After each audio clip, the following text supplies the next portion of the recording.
Are you an African-American woman? I identify as black. Welcome back to Daily Wrap. I'm Joe Concha, along with my co-host, Rick Unger, Heather Hansen, Brad Hirschfield, all Caucasian as far as we can tell. That was former Spokane, Washington NAACP President Rachel Dolezal, who finally broke her silence today amid a national firestorm about race and identity.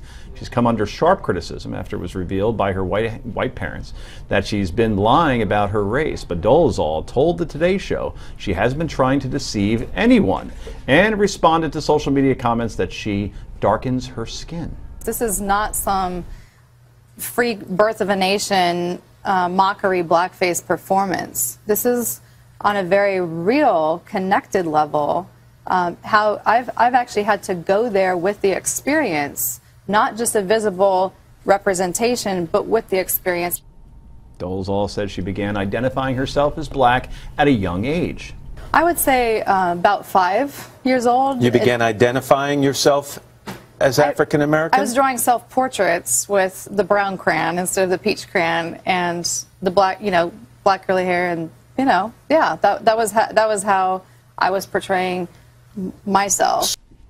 But her father, Larry Dolezal, says that's a lie too, and he's telling everybody about it, including TMZ, that he never saw his daughter using brown crayons instead of peach. Yes, we're talking about this on national television. Did this interview help explain what's behind Rachel Dolezal, or did it just raise more questions, Heather Hansen? I don't care. So to me, it didn't raise more questions. It didn't explain anything. I mean, listen, I read I think in the Daily Mail today, that her brother wrote a memoir, and there's a lot of stuff that went on in that house, in the house that they grew up in, that would lend itself to perhaps some confusion. So I think that, I think she has some problems. And I think my issue with her is that she is promoting hate by saying that people do things, hate crimes. She alleged hate crimes 8 different times. None of them went out to be true. She also had said when she was at Howard that she'd been discriminated against. I think that discriminated against as a black person or a white person at that time. Oh. So she clearly has some issues, but the problem that she's now spreading them around and sort of disseminating the idea that the races have to be in conflict at all times is my problem with her. Her problems are hers. Your issue, and I'm totally on board with you on this, revolves around the parents. Yeah, and the fact that they're throwing her under the bus and we can't seem to get rid of them. It's like the Duggars went away and now these people have come about. I can't escape. That's exactly right. I got to tell you, I'm with Heather. I so don't care about this. She is one person. She should do what she wants. She didn't hurt me. My life is no different today than it was the day before I heard of her. There are 2 things that annoy me to no end. One is the black preacher I saw on TV this morning who told us that she has no idea how much harm she's done the black community, but didn't bother to tell us what that harm was, because I sure as heck can't figure out what harm she's done to anybody. And number 2, the parents. I mean, the parents bust their kid on TV. Okay, I don't know why you want to do that. Usually family disagreements are best left off television, unless you're doing a reality show.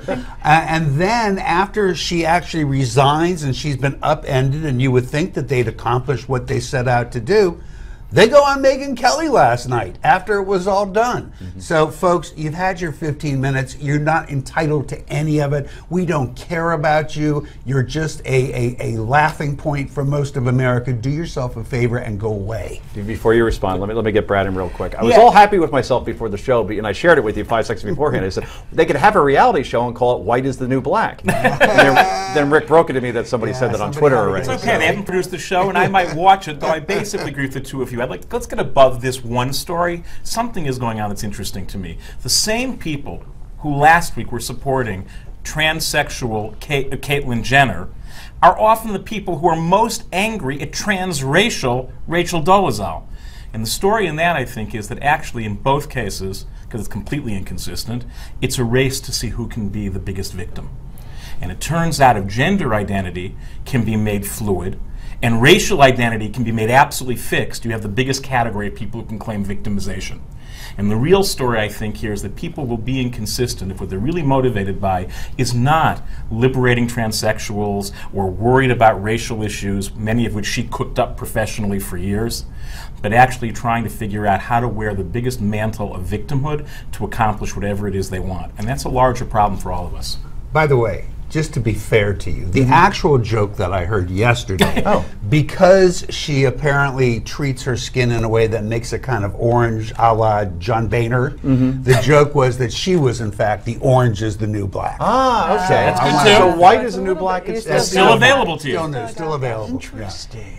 I think a lot of people do care. I mean, this is the problem, But and should this is. they? But Rick, race is such an issue in our society, and it starts these conversations. And I think the conversations are good ones. And I think in many ways, if people want to relate to different races, I think that that's totally appropriate. The hypocrisy of agree. this lady, Couldn't care less. the hypocrisy, I think, is the problem. When you put yourself out there, like for example, that movie Exodus, they hired some people who were white to play people who should have been playing black people, and she called for a boycott of that movie.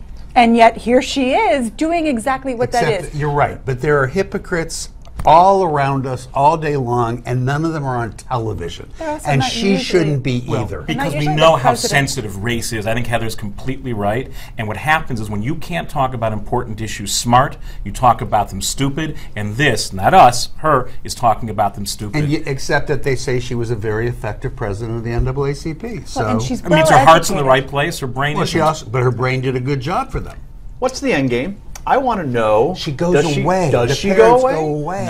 I'm semi-serious This- about the no, reality I think this show. has legs. I don't think she goes. You don't think so? No, goes I don't away. think she wants to go away. Some of her Right. statements talks about, well, now we're starting this conversation that we have to have. I think that she truly believes in what she's saying. I Yeah, think she this truly is the believes beginning, not the end. that I'm she's with Heather. Yeah. If you put her on that Jenner show that's coming on E, now you got. I mean, we talked ratings before. The TVs will literally explode across I the got it. country. We'll call it Dueling Victims. We Somebody can play the dueling music from victims. Deliverance. Oh, that's very well. Deliverance, jeez. except that scene with Ned Beatty. Anyway, had to coming up go next, there. I had to the go Pope there, speaks right? out about climate change. We'll tell you what he had to say. Stay tuned.